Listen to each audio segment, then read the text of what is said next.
On June 15th, 2016, a regular workday at a Costco store in CMI took a shocking turn when the body of a young female worker was found in the back room. She had multiple stab wounds.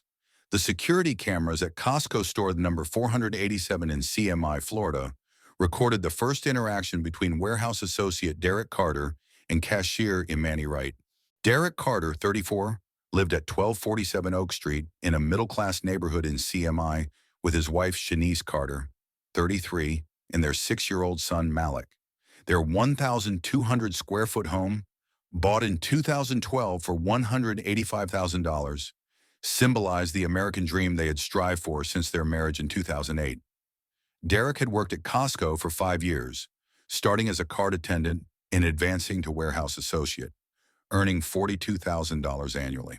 Shanice operated a hair salon called Saint by Shanice at 789 Main Street, catering to around 200 loyal clients. Derek's employment records showed that he frequently volunteered for overtime, working an average of 52 hours a week in the 6 months leading up to the incident. Co-workers testified that Derek often arrived early for his 6 a.m. shift and stayed past the store's closing time at 11 p.m. Security footage from this period revealed that Derek spent increasing amounts of time near Register 7, where Imani Wright worked the morning shift. Imani, originally from Jacksonville, had moved to CMI in 2015 and had been working at Costco for 11 months.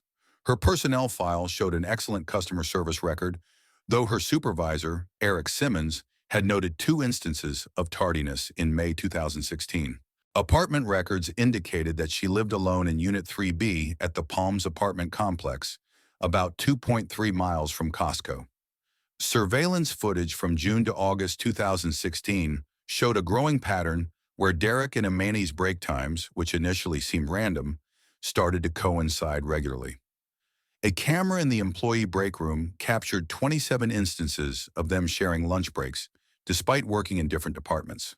Text messages later recovered from Imani's phone revealed over 2,300 exchanges between them during this period, mostly occurring between 10 p.m. and 2 a.m. Meanwhile, the situation at home became more tense.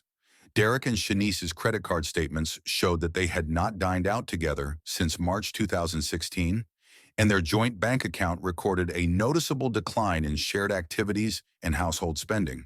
Neighbors reported that Derek's 2014 black Honda Civic was often absent from the driveway during evening hours.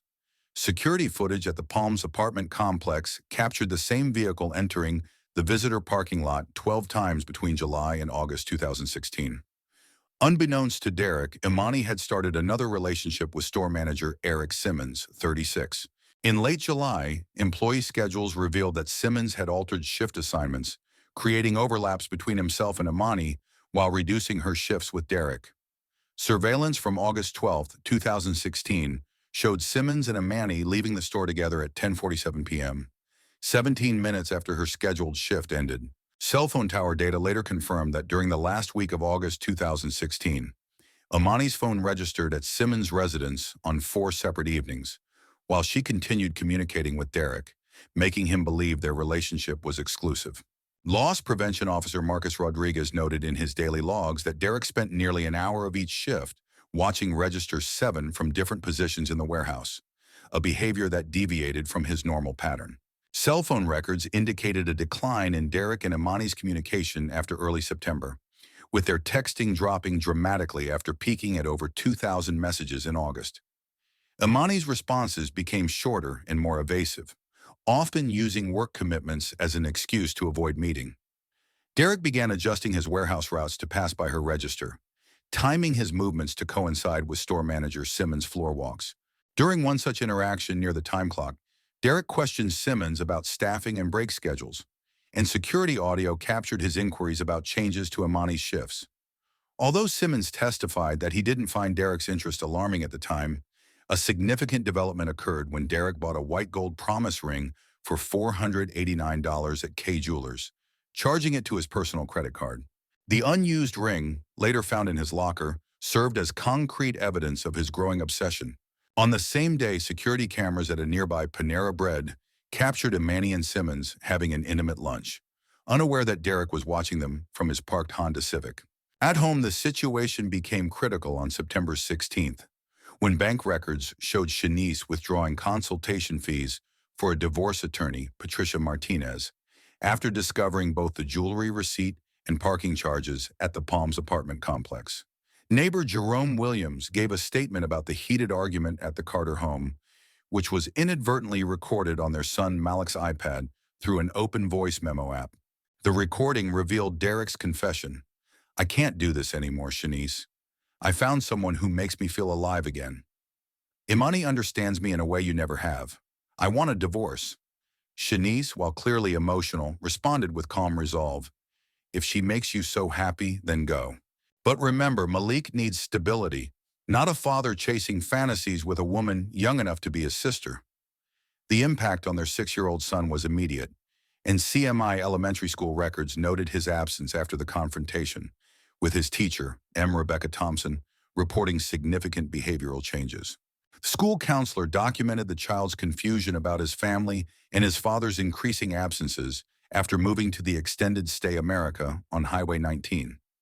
Derek kept his Costco job but requested shift changes to avoid overlapping with his wife's salon hours. Meanwhile, hotel security footage showed Wright and Simmons frequenting the Marriott courtyard. The final text from Derek to Imani went unanswered, summarizing his downward spiral into obsession. "We need to talk about our future. I've left everything for you. This is real for me." The employee break room at Costco store number 487 was equipped with 2 security cameras that captured the confrontation between Derek and Imani at 9:47 a.m. The footage shows Derek entering the room first and positioning himself near the vending machines. When Imani arrived for her break, Derek immediately blocked her exit path. 3 employees who witnessed the confrontation gave statements, including Maria Gonzalez, a deli counter worker, who noted the increasing tension. Derek began speaking quietly, but his body language became more aggressive as he moved closer to Imani, backing her into a corner near the microwave. The break room's audio system recorded their exchange. Derek said, "I've given up everything for us. I left my wife, my son. We can start fresh now, right?" Imani responded, "What are you talking about?" "We had some fun, that's all it was." Derek replied, "Fun? I bought you a ring. I was going to propose next week." Imani laughed and said, "Propose? Derek, you can't be serious. I'm seeing Eric. Everyone knows that." The security footage captured Derek's physical reaction to this revelation, his hands clenching and his body tensing. Jason Martinez, a maintenance worker, described Derek's expression as if something snapped inside him. Break room camera number 2 recorded Derek's violent response as he swept a table of employees' belongings onto the floor, including Sandra Kim's laptop, which was damaged with a cost of $849.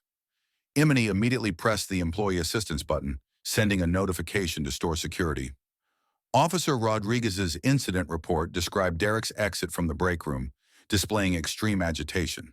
He knocked over 2 chairs and punched the wall near register 12, causing visible damage to the drywall. Several customers witnessed this outburst, and warehouse colleague Tom Peterson reported attempting to talk to Derek, but he was unfocused and muttering about betrayal and humiliation. Derek then approached Eric Simmons' office, calmly waited for 2 minutes until Simmons emerged, and handed over his employee badge, saying, "I quit." The audio captured Simmons asking if everything was okay, and Derek's chilling reply was, "Nothing." At 11:23 a.m., Derek Carter's departure from the building was logged, and security footage showed him walking to his Honda Civic, parked in the far corner of the employee lot. He remained in the vehicle for 17 minutes before driving off. During this time, his cell phone records indicated multiple calls to Imani Wright, all of which were declined. Immediately following the incident, store management documented the disruption, with HR manager Patricia Lopez filing a report on workplace disturbance. Given Carter's erratic behavior, Simmons issued a temporary ban on his re-entry to the premises and alerted security. However, the trespass notice never reached Carter's residence at Extended Stay America. Imani voiced her concerns to store security about Carter's mental state, but declined their offer for an escort to her car after her shift, brushing it off as dramatic behavior. "He'll get over it once he realizes how ridiculous he's being," she told Officer Rodriguez.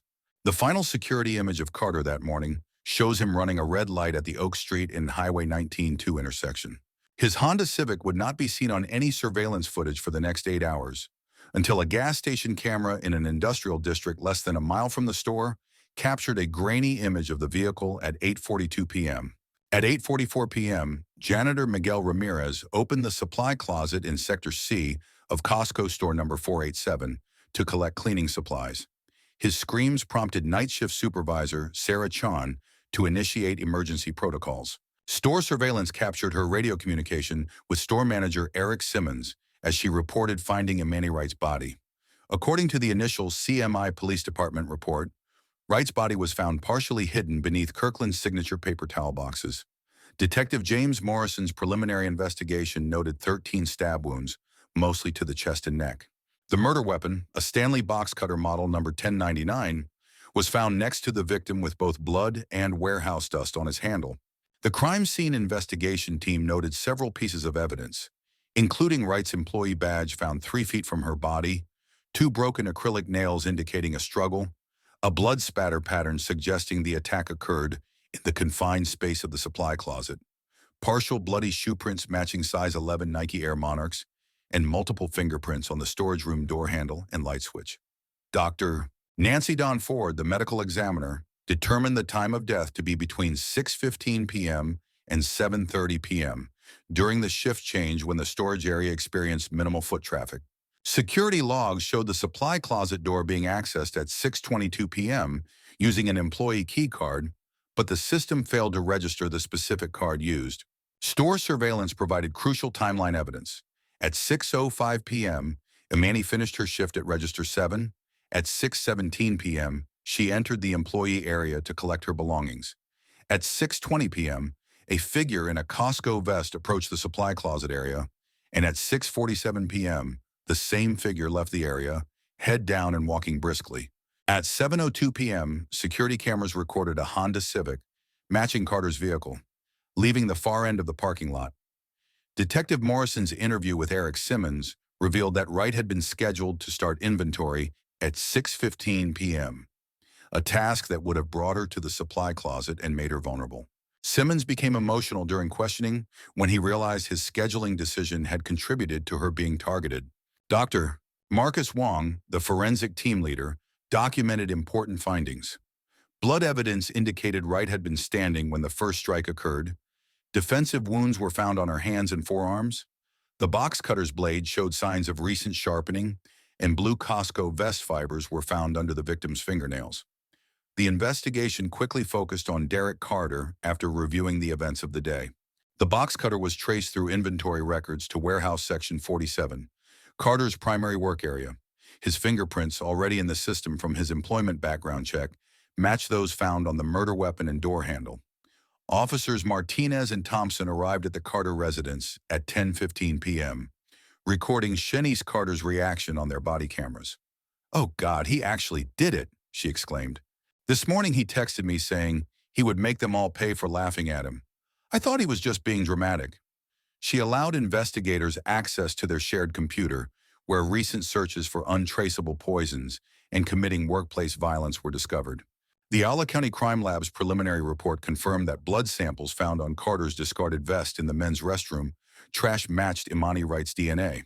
Further analysis would later provide definitive proof linking him to both the victim and the crime scene. Employees were in shock as they gathered in groups while police processed the scene. Night shift worker Lisa Patel recalled, "We all knew about the drama between them, but nobody thought it would end like this. Imani was just doing her job, living her life. She didn't deserve this."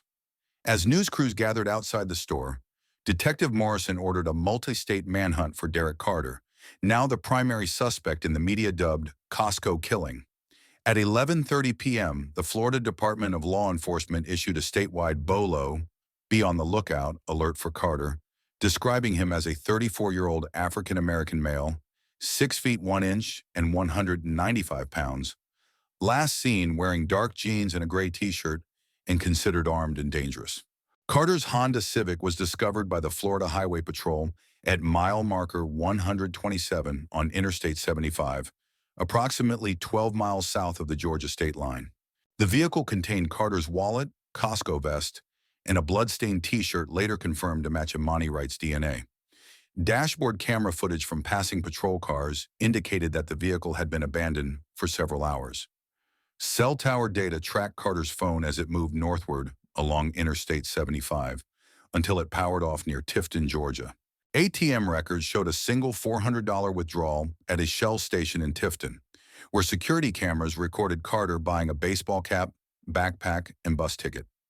Local law enforcement agencies were alerted to possible escape routes. Georgia State Patrol Officer James Wilson spotted Carter walking along Highway 82 outside Albany, Georgia. Wilson's body camera recorded the encounter, where Carter claimed he was visiting family in Atlanta but couldn't provide specific details. The arrest was made without incident. A search of Carter's backpack revealed the murder weapon wrapped in a Costco uniform shirt, $267 in cash, 3 prepaid phone cards, and a handwritten letter addressed to his son, Malik. During transport back to Florida, Carter remained silent, only requesting legal representation upon arrival at the Ula County Sheriff's Office. Public defender Sarah Martinez was assigned to his case, but after a 20-minute consultation, Carter expressed a desire to provide a full confession. The videotaped interrogation, conducted by Detectives Morrison and Rodriguez, lasted 4 hours and 12 minutes. The transcript revealed Carter's detailed confession, in which he explained, "I couldn't let her humiliate me like that. She used me, led me on, then threw me away for Eric. I waited in that storage room because I knew she'd come for inventory. I just wanted to talk. But when she laughed at me again?" Carter's confession included intimate details that only the killer would know. The exact number of times he stabbed Imani, how he arranged the paper towel boxes to conceal her body, and where he disposed of her cell phone in the warehouse compactor. During questioning, Carter showed signs of both emotional distress and unsettling calm. Forensic psychologist Dr. Rachel Thompson noted that the suspect exhibited traits of narcissistic rage combined with calculated planning, suggesting the crime was both emotionally driven and premeditated. Investigators also found that Carter had made several suspicious purchases in the days before the murder, including a new box cutter, heavy-duty cleaning supplies, and a prepaid cell phone. Security footage showed him testing the supply closet door lock mechanisms during his shifts. Evidence collected from Carter's hotel room included additional clues. The trial for Derek Carter began in the Acola County Circuit Court under Judge Maria Sanchez. District Attorney Robert Phillips led the prosecution, while public defender Sarah Martinez represented Carter. Court records highlighted key evidence from the prosecution, including surveillance footage of Carter's stalking behavior, forensic analysis connecting him to the murder weapon, DNA evidence from the crime scene, cell phone records demonstrating obsessive contact patterns, and premeditated actions such as purchasing supplies for his escape. The defense focused on Carter's mental health, presenting psychiatrist Dr. William Bennett, who testified that Carter was in acute emotional distress and temporarily insane at the time. However, during cross-examination, it was revealed that Carter had made strategic preparations, including planning his inventory duties and escape route. Detective Morrison presented the murder timeline, supported by digital evidence from security cameras, cell towers, and keycard logs. The prosecution showcased the blood-stained box cutter, crime scene photos, and audio recordings from the break room confrontation. Testimony from Eric Simmons was particularly damaging. He admitted noticing Carter watching him, but never anticipated violence. And in hindsight, he regretted not reporting the behavior to human resources. Security logs showed Carter had accessed Simmons's office computer multiple times to view Imani's personnel file and schedule. Shanice Carter provided further insight into Derek's deteriorating mental state, mentioning how he became fixated on his phone and stayed late at work. She recalled discovering searches for untraceable poisons on their computer, which made her realize something terrible might happen. LaToya Evans, who worked at a register near Imani's, offered critical testimony about Carter's escalating behavior. She remembered him standing near her register for no apparent reason, watching her, and recalling how he once told Imani, "If I can't have you, nobody at Costco will." The store's employees thought he was simply being dramatic. Imani's mother, Patricia Wright, delivered an emotional impact statement, sharing her daughter's ambitions to become a store manager and her recent acceptance into business classes at Valencia College. Imani was building a future.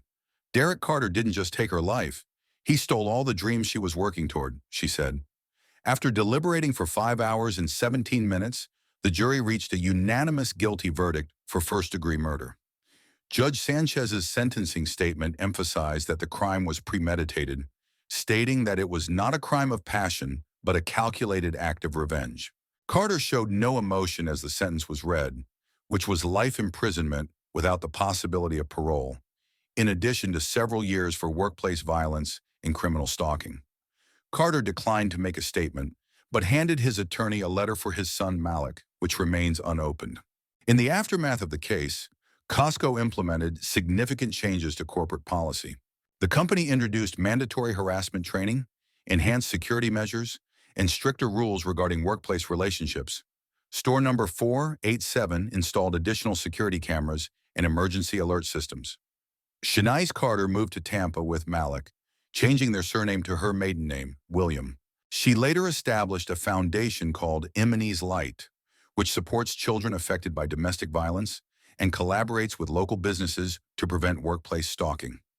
Carter's first appeal was denied in 2018, and he remains incarcerated at Florida State Prison.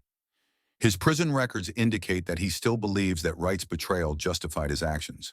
His case is now used in Florida law enforcement training as an example of how workplace romances can escalate into violence when warning signs are ignored. Costco's internal investigation revealed that prior to Imani Wright's murder, 3 employees had reported concerns about Carter's behavior through the proper channels. However, inadequate documentation and follow-up led to a lack of intervention. The company settled with Wright's family for an undisclosed amount and implemented a new digital reporting system across all stores. Dr. Nancy Dawn Ford, a leading researcher on workplace violence, published a comprehensive study analyzing the case and citing 27 missed warning signs that could have prevented the tragedy. Her findings are now included in FBI training materials for threat assessment. 3 months after the trial, Eric Simmons resigned from Costco and in a newspaper interview revealed his struggles with survivor's guilt. He later founded a consulting firm that specializes in workplace security protocols and frequently references the Carter case in his corporate training. Malik Carter, now living under his mother's maiden name, receives trauma counseling funded by Victim Services. His therapist reported that his artwork often depicts themes of loss and abandonment, though he is showing signs of gradual recovery through intensive therapy and family support. Store number 487 underwent a complete renovation, relocating the break room and installing advanced security systems. A memorial plaque was placed at the employee entrance in honor of Imani Wright, reading, "In memory of Imani Wright, whose tragic loss sparked crucial changes in workplace safety."